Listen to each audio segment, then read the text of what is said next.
Here is just a little bit of a small collection of what I've made with crocheting. Some flowers here, 3D butterfly, another 3D butterfly, some flowers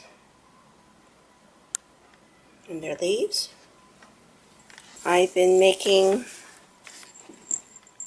pillow covers, and I might just cover an older pillow. And this is my mosaic square. So again, this is a 3D effect. I don't know if the camera will show it. Let me see. I guess you can see a little bit better. But this is a mosaic square. Let's see if I can show you. Maybe over here. Might as well put it on the floor. There we go.